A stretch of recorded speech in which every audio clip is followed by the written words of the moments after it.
Okay, welcome everybody. This is our first podcast with Smart Futures, and my name is Jim Petrosini, and I'd like to thank everybody for joining. With me today is Dr. Marv Langston and Ken Tirman. Marv, would you like to do a little intro? Sure. My background is military and Defense Department, and mostly in the new technology area, trying to figure out what we can do to outfit our forces with the technology that'll satisfy the needs. And I've been doing a blog site for several years where I try to capture some of the issues related to technology adoption or acquisition. And Jim and I recently decided that, maybe we ought to try to expand this out into a webinar format and try and bring in a lot of the very smart people we know to share a few ideas about some of these issues. And so I thought this would be a good start with Ken. We've known Ken for a long time, and he's an excellent engineer, an excellent person that's been working in the same field with us for these years.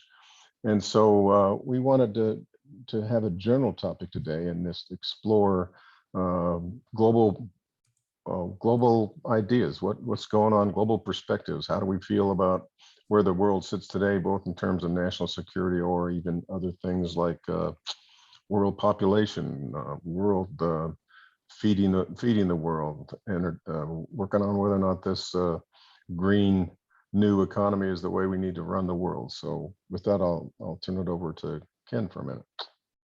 Well, thank you very much, Marv and Jim. I appreciate the invitation. It's an honor to be your first guest. As Marv mentioned, I've been in this industry for many years, since 1982. Working in the defense industry and new technology, and some of which my work has involved Marv and technologies that he's been involved in.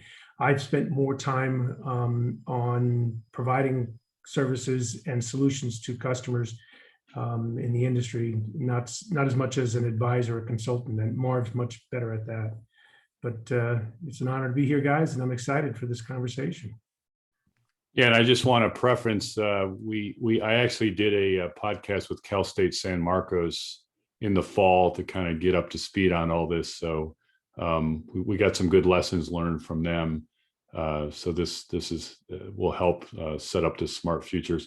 Marv, kind of what are the main objectives of Smart Future, and not just the blog, but the intent here with some of our topics. Yeah, I thought it would be useful to try and set this webinar up so that we could explore all these interesting topics that we tend to like to talk about on our own, but do it in a way that we could capture it and share it with others, and including bring some of these other folks forward to have a conversation with us, and let that conversation be recorded so that we can then share it out to other people and get other people to comment on it, and even add other ideas about things that maybe we should talk about. So the whole idea is to come up with interesting ideas, talk about important topics of our time, and then keep it recorded so that we can allow it to be played back for other people. Yeah, and our intent here is to have both kind of the webinar version that will be up on a YouTube channel that will have various links on various mediums like LinkedIn and Marv's blog, and then we'll also have through anchor.fm, we'll have it as a podcast, whether you're using Apple Podcasts or Spotify. So look forward to that and building kind of a base of listeners. So first topic for Ken, Marv.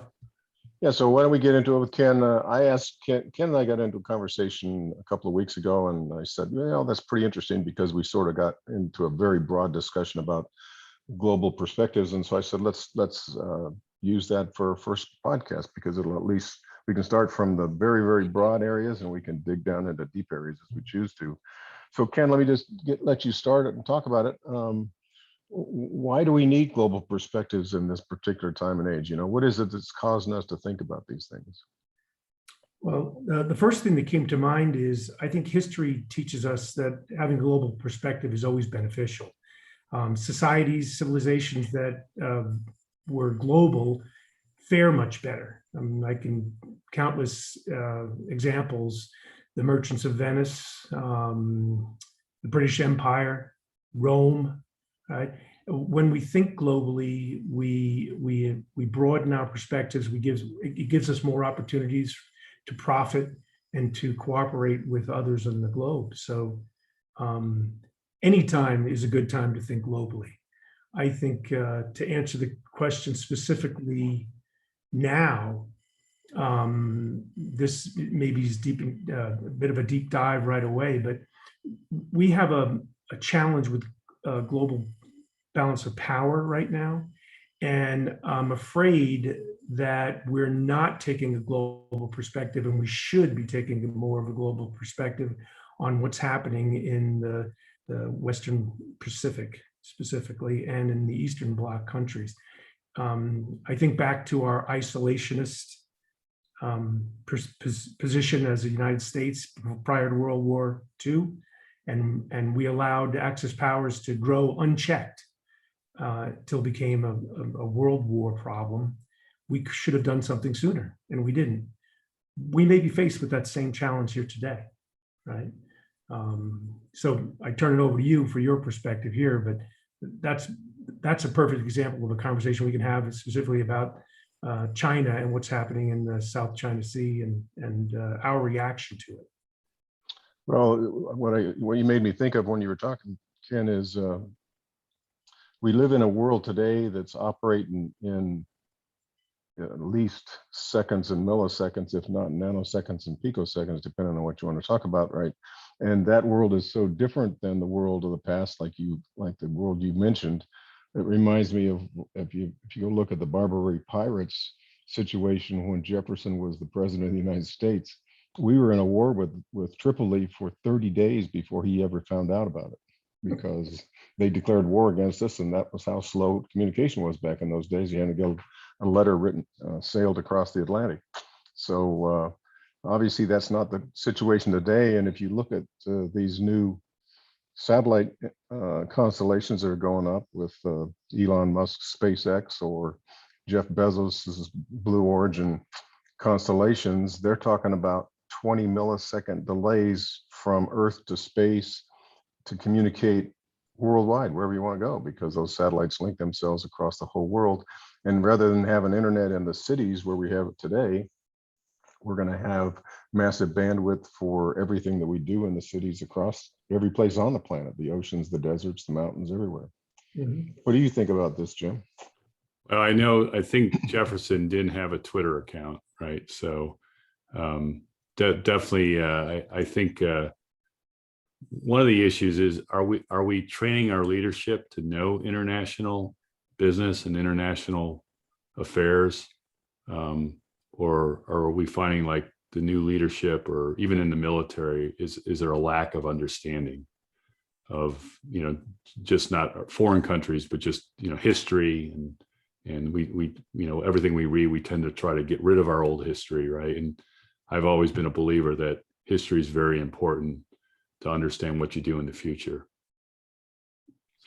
Well, that reminds me that this current cancel culture of trying to erase our own U.S. history is I think a very big mistake, and it will come back to roost for us in the future.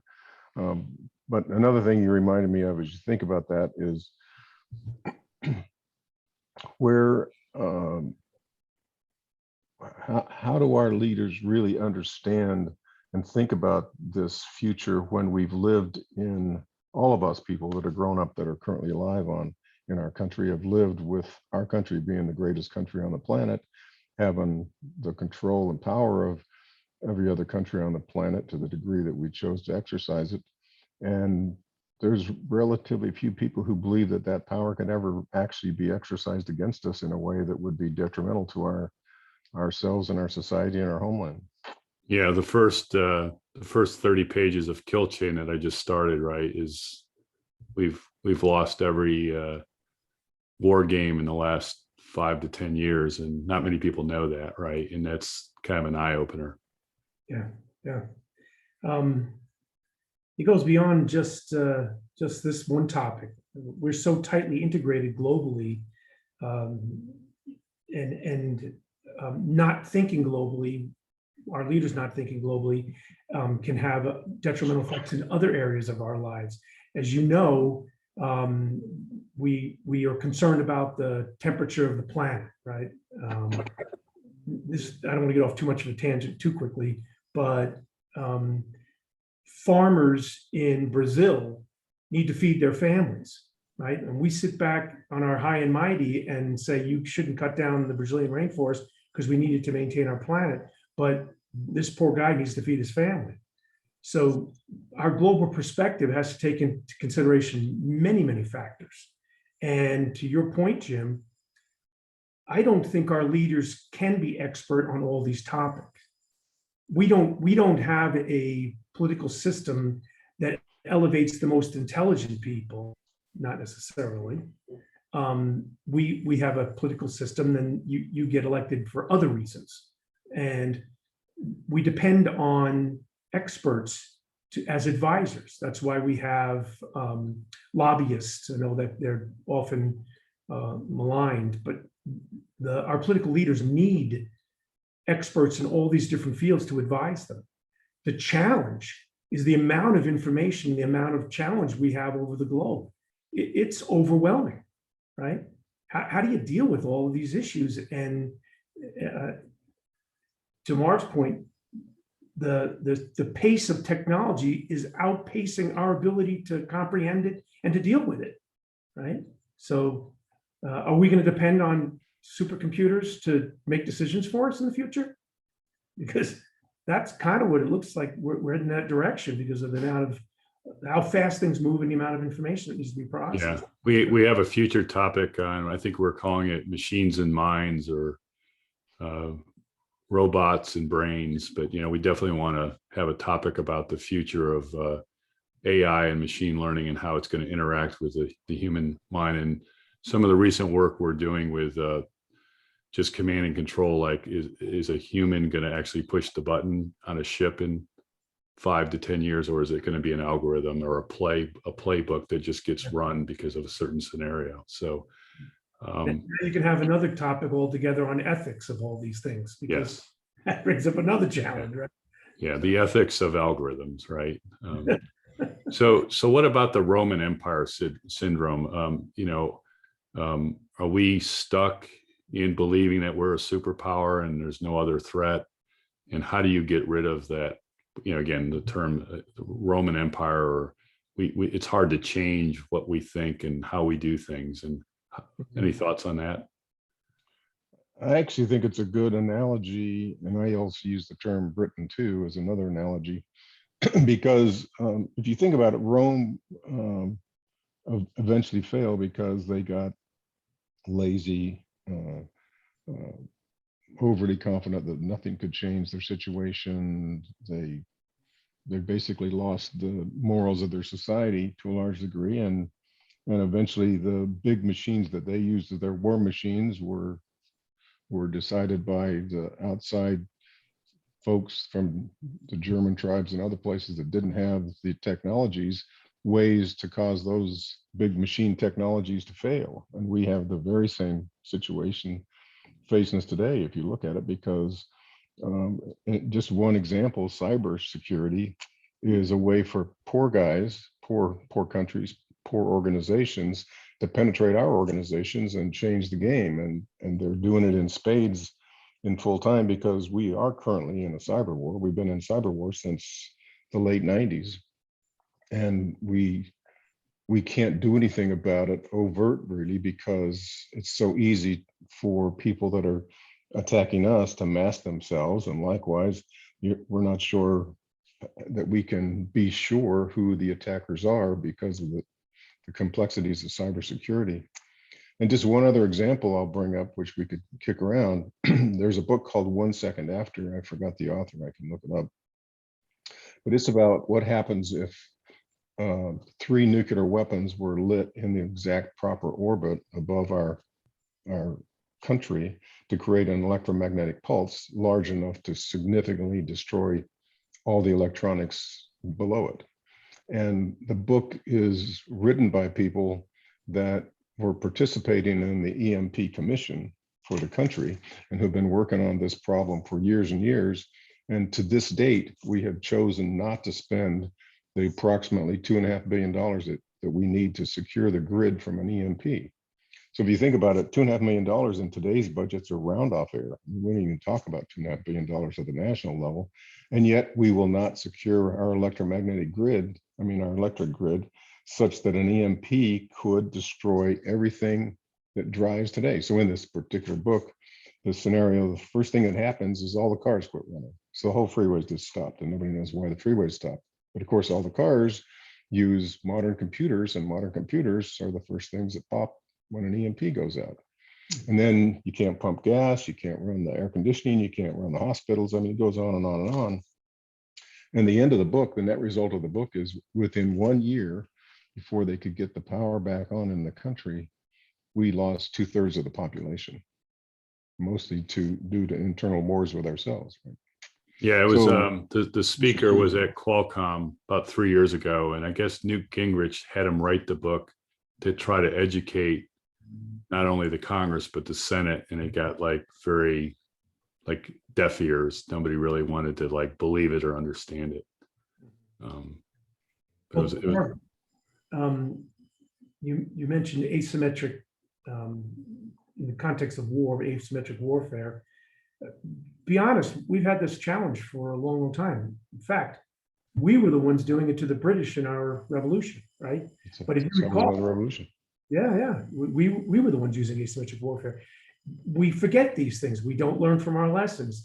In Vietnam, it was used against us, right?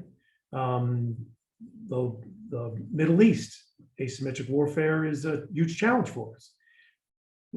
Back to Jim's point earlier, I don't see us learning from history, whether it be this topic on EMT or our potential adversaries on the globe. I don't see us learning from history. But we seem to repeat errors over and over again. So let me introduce another interesting topic that relates. A guy named Jeff Hawkins has written a couple of books about the brain, and he's got a new book out. I just started reading it. It's called 1,000 Brains, and he's one of the brain theorist thinkers. He's also a techie, and he's been trying to help develop neural networks and chips that will support neural network processing to help mimic the brain and therefore help support artificial intelligence kinds of things.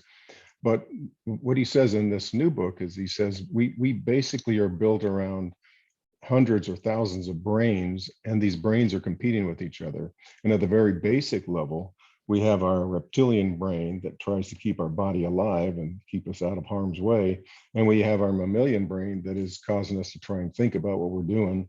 So one of the early examples was the reptilian brain wants to go find food or sugar, anything it can find to eat.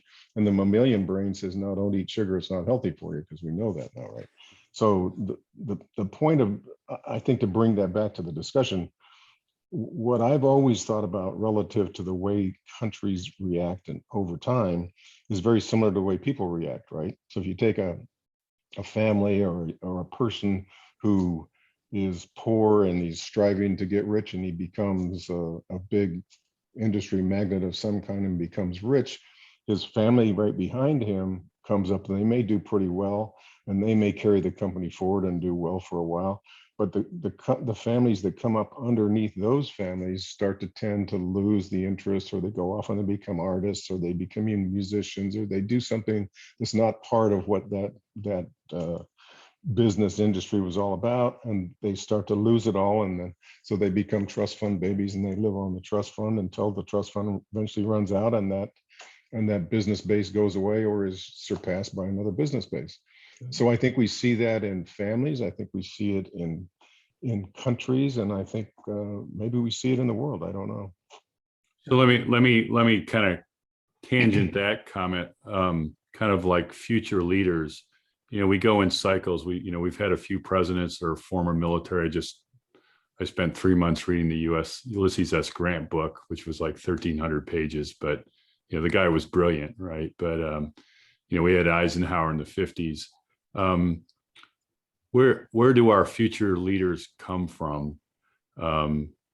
Just say in the next 20 to 30 years, are they pure politicians where they have no military background or even no international or you know, you know, do we get another actor like Ronald Reagan or Arnold Schwarzenegger? Do we get more Silicon Valley people that have so much money they have an influence? Do we have a Jeff Bezos who, you know, owns the Washington Post? Just some thoughts on what you guys see from the future leaders, and then maybe how the military academies, what their role plays in the next 20 to 30 years. I think it would be a mistake for us to concentrate on any one type of background for our leaders. I think we've had mixed results, whether it be a military person or a pure diplomat. I think what's critically important, it goes back to what we talked about earlier, what's critically important is whether or not our leaders are intelligent enough to do the right thing, make the right decisions, and wise enough to listen to the experts, right? You can't know everything. And, you know, Ronald Reagan, while he was a politician and an actor first, turned out to be a pretty good leader. What are the qualities of an individual like that, right? Nixon, incredibly flawed individual, but he did some really great things, and he's forgotten. People think of him and remember Watergate, but if you recall, détente was his doing, right? And probably He opened up China. What's that? He opened up China. Yeah, yeah. So I don't know that there's an exact formula, but I certainly believe it has a lot to do with whether or not you're open-minded enough and wise enough to listen and learn, right? And to be honest, I question whether or not the direction we're going with the divisiveness in this country, whether or not we're going to have a future leader that's going to have those qualities. I think the divisiveness is going to show up in the executive office. So we've seen a little bit of that. So it's a hard question to answer, Jim. Yeah. So the impact of social media. I have a 24-year-old, you know, who Instagrams at least 5 times a day, right, and has to check her Instagram account. How's social media and the future leadership with just the young culture today of the generations that are growing up? Again, how does that have an impact? I mean, is it more important that have 3,000 followers to become a congresswoman or congressman versus knowledge? Just some thoughts on that.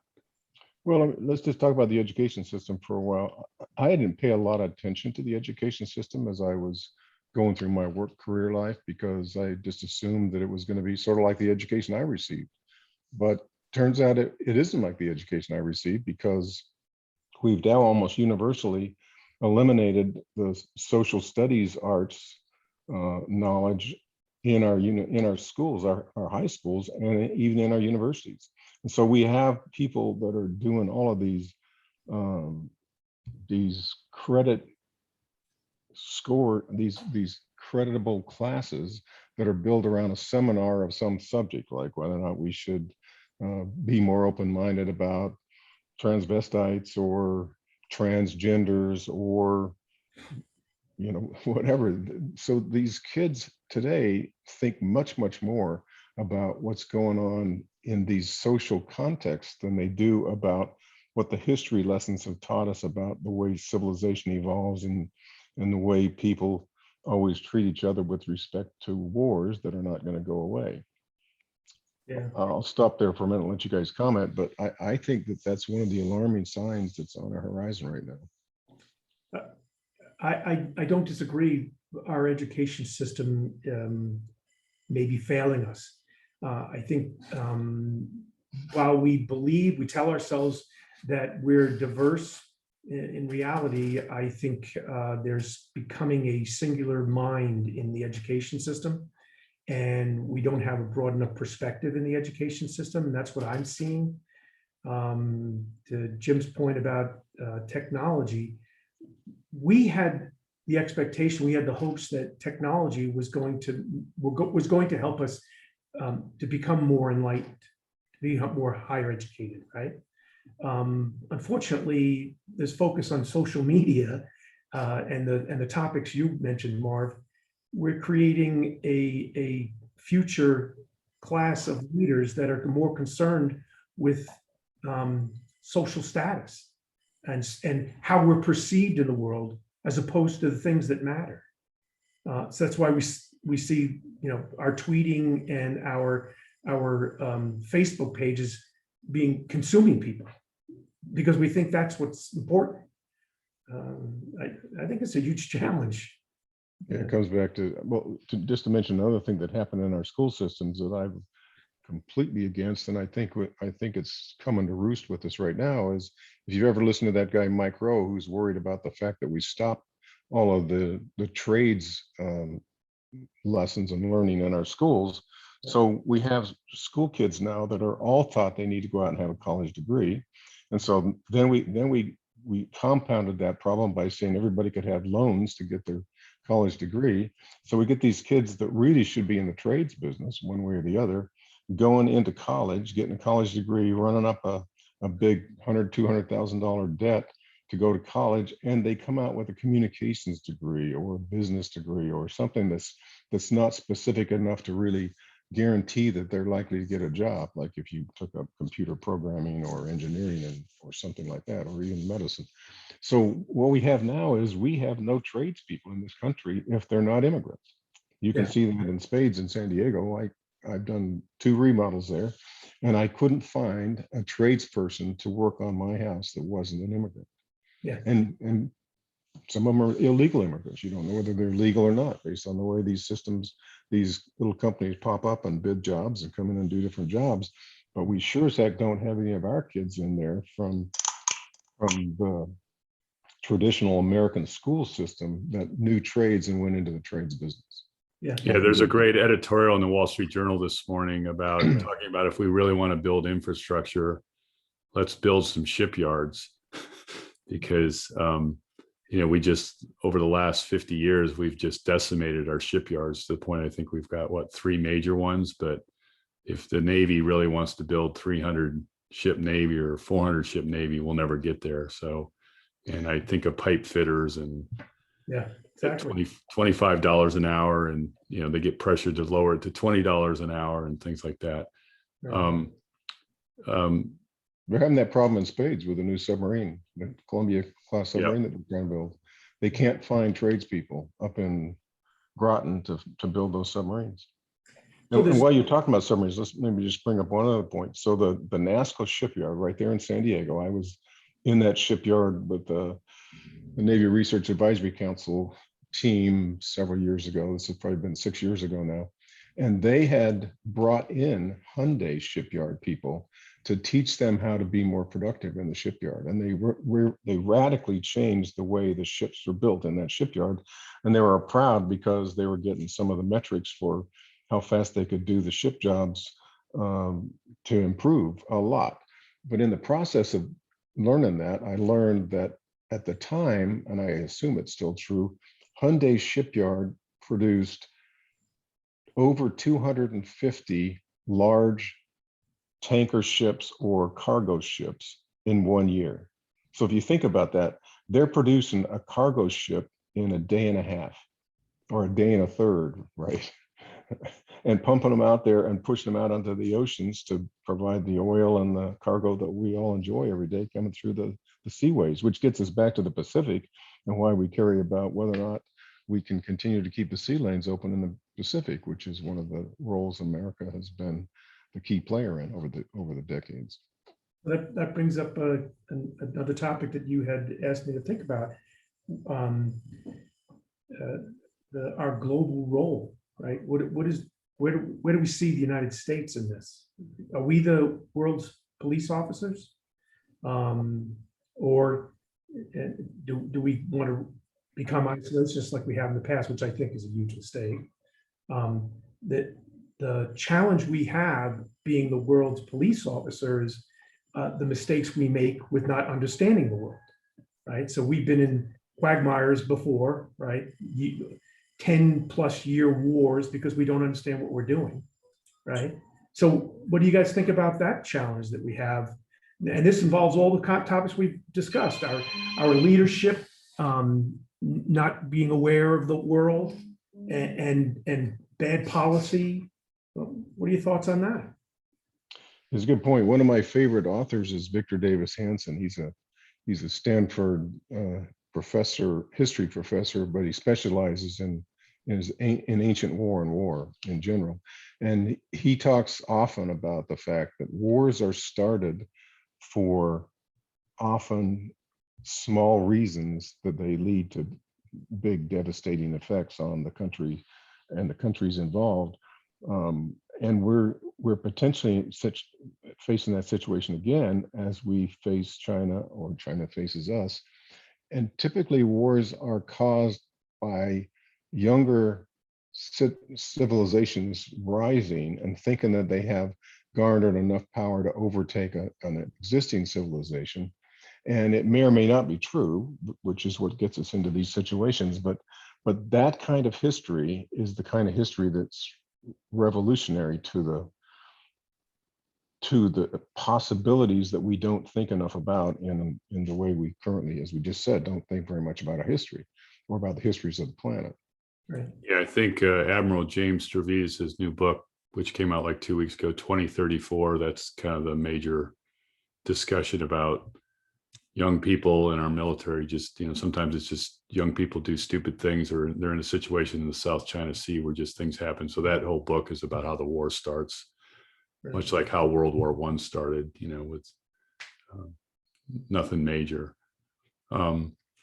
Let's shift a little bit to just again, one of the things is this Smart Futures podcast. We definitely want to create topics of interest that that the audience wants to hear about. So what are the 4 or 5 technology topics that you think down the road we should talk about, or what technology that we're going to have a major impact on the world, the country, our military? Throw that out to Ken. Yeah. We talked about AI, most definitely a significant technology. It's going to go dramatic difference in our future. Machine learning, right? Deep learning. I think coupled with that, quantum computing, I think that goes hand in hand, right? They're going to have a huge influence in our future, the global future, by the way.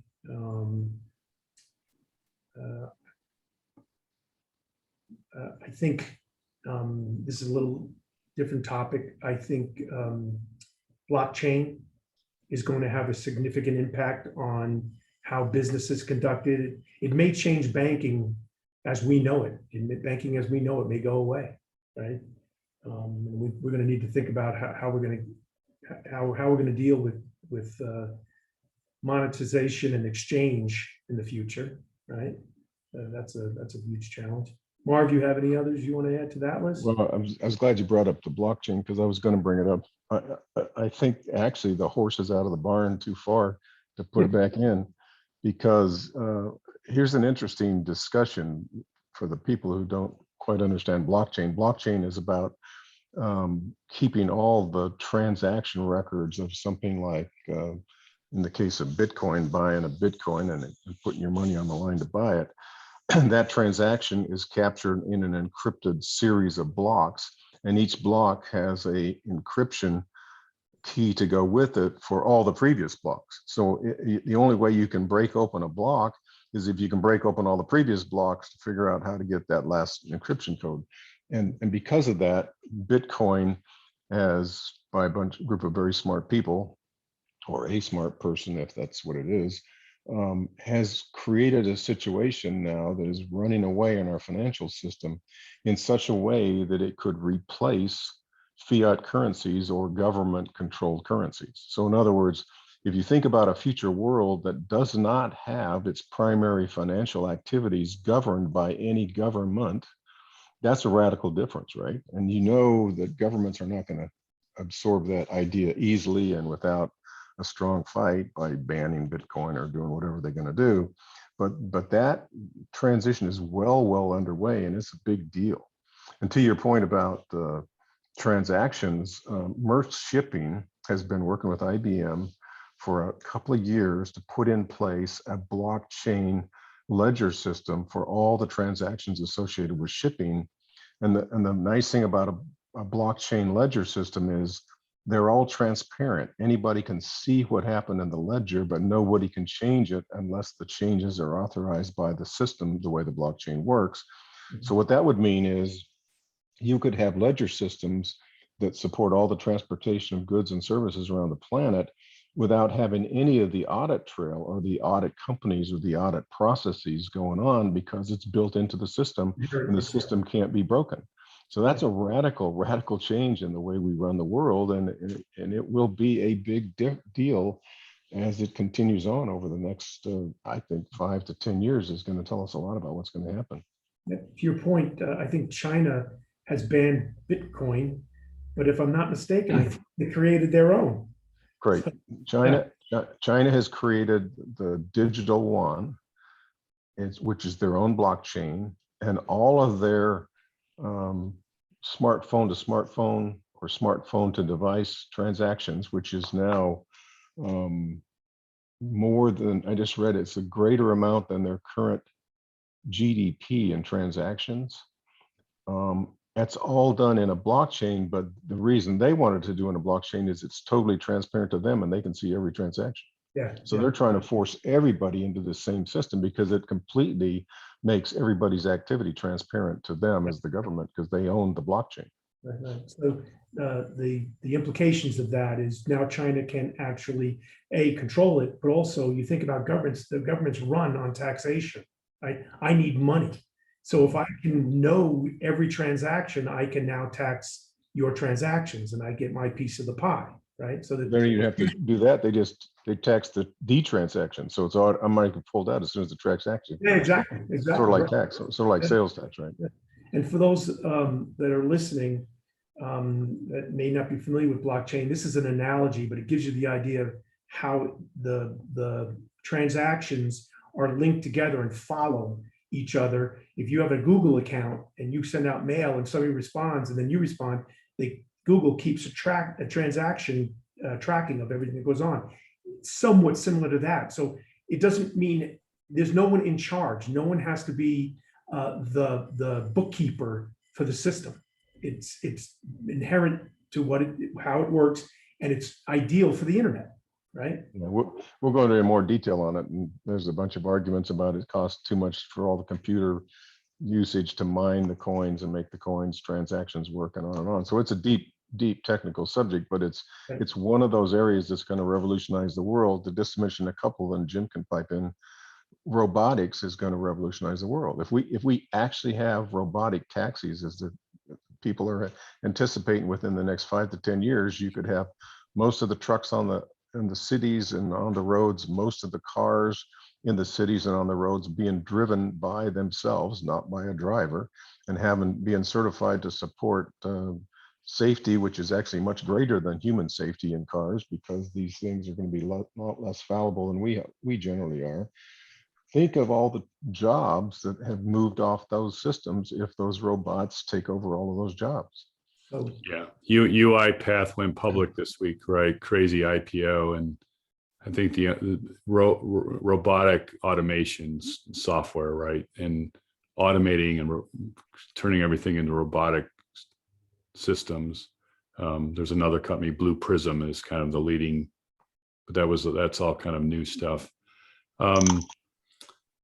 We're all 5G is a hot topic, but just comments on just space and the number of low Earth orbital satellites that are being launched, between SpaceX, and then today there was an announcement that Bezos and Amazon have worked out a deal with SpaceX. Just your thoughts on, we talked about Jefferson taking 30 days to learn about things.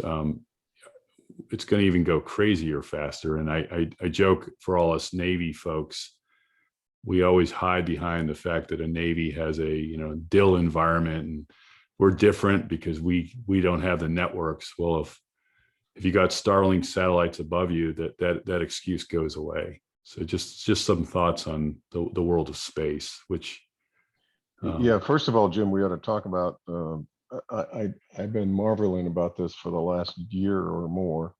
My entire career, we grew up with the cost of putting a pound of anything in space being $10,000 to $15,000 a pound. we've had multiple billion-dollar programs through the Air Force and the DoD systems to try and reduce the cost to launch, because the cost to launch is so expensive that it's driven a lot of the decisions for all the systems we have up in space to support our national security or the communication systems, et cetera. So Elon Musk comes along and says, well, you know what, I think we should do a different job building these rockets and make them reusable and make them cheaper so that we can get more weight into space. So after they've only been in business now, what, 10, 15 years at the most? Yeah. After 10 to 15 years, he already just won the newest NASA $2.6 billion contract to use his large new Mars launcher to take men to the moon again.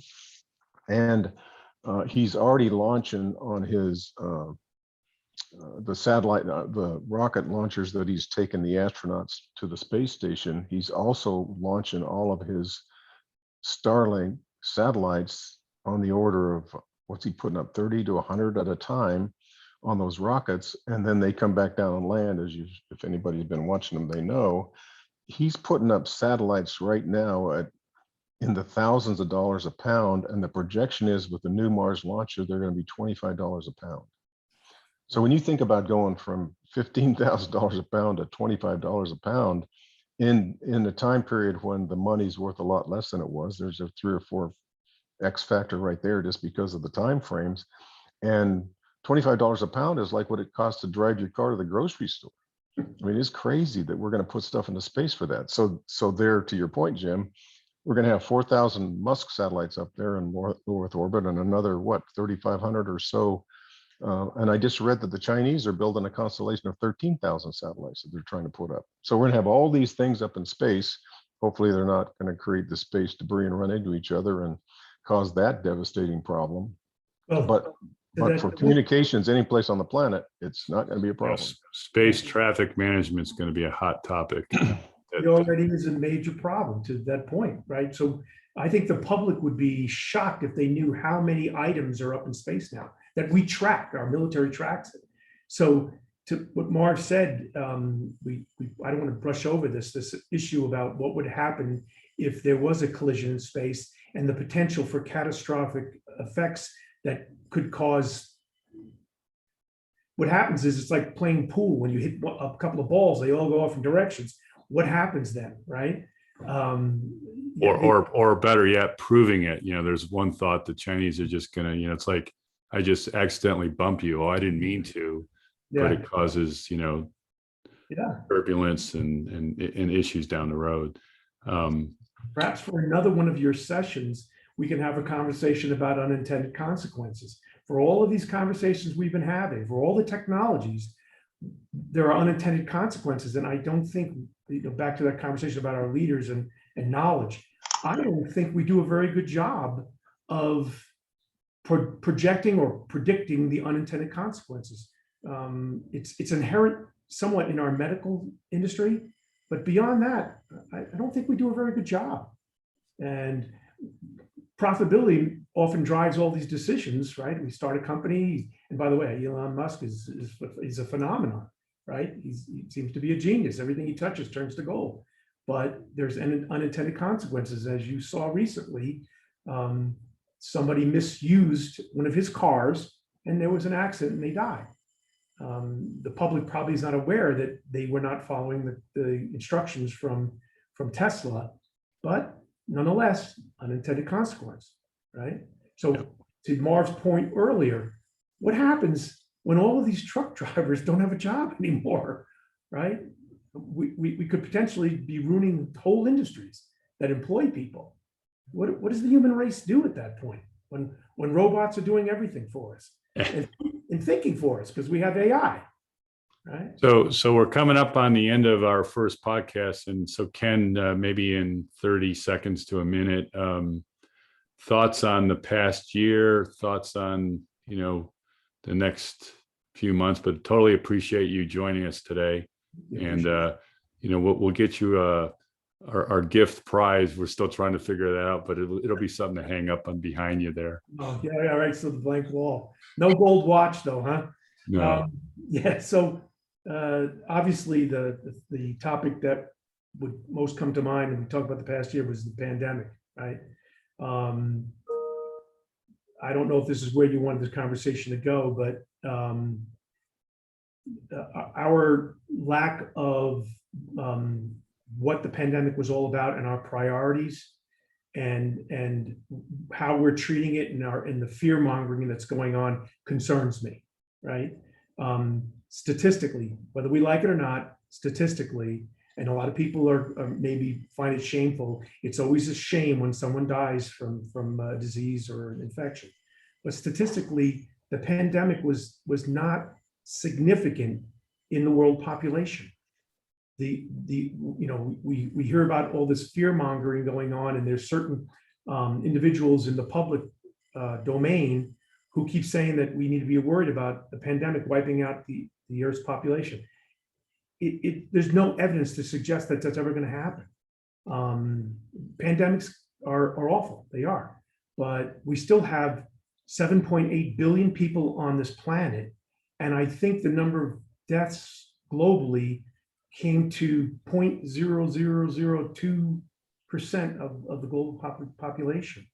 Yeah, just a related shift. Do you agree that it's, in a weird way, it's kind of been good for the Defense Department because it's kind of accelerated them digitizing and, I used to say that the DoD was kind of behind the commercial world in processes and technology. And, if anything, I joke, the Navy's going to Office 365 faster. They've learned what Zoom and Teams are.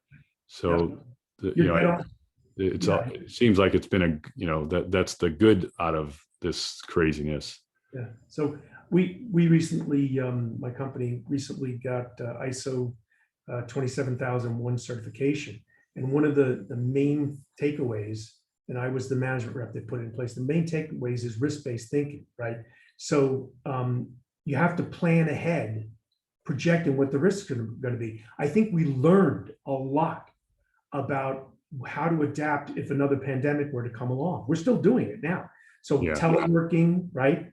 And teleworking is enabled by all those technologies you just mentioned, Jim, right? Yeah. So having Office 365 not being tethered to a on-premises data center, right? I think that's the takeaway from the military perspective and business for that matter. Be prepared. How does your workforce behave? How do I enable my workforce through technology for the next one? Yeah, and one of our future podcasts is actually this idea of distributed work. We're not going back to the old way, even though there'll be some cultural, people that want everybody to go back to work. But all the surveys show that 50 to 70% of the employees like what they're doing and want to have this option to either go into the office or not. So thanks, Ken. I totally appreciate it. We'll definitely have you back. And let me just add before you jump off, Jim, because I wanted to talk about the pandemic in a slightly different regard. I agree with what you were saying on both sides. It's been overhyped in many regards, and it has caused a lot of changes that are positive in the sense of information technology, productivity, allowances that cause us to don't have to not travel as much and not have to be in the office as much. But the other thing that's interesting that we haven't touched on is these COVID vaccines are messenger RNA vaccines, which is a new form of gene editing. So if it weren't for this COVID disease, these vaccines would have never seen the light of day, certainly as fast as they're seeing them. We still are yet to not know everything about them and what the potential impacts on the people longer term could be. But no matter what, they're ushering in new gene editing technologies that are going to help affect our health in a positive way going down the road. And that's just one of the silver linings that pops out of some of these crazy kinds of things like this. So we'll have to talk more about that in the future. And I do thank you, Ken, for joining us today. It's been very interesting, as it always is with you. I appreciate that, Mark. Thank you. Appreciate the opportunity to chat with you. okay, everybody, thank you so much. Have a good day. All right, later.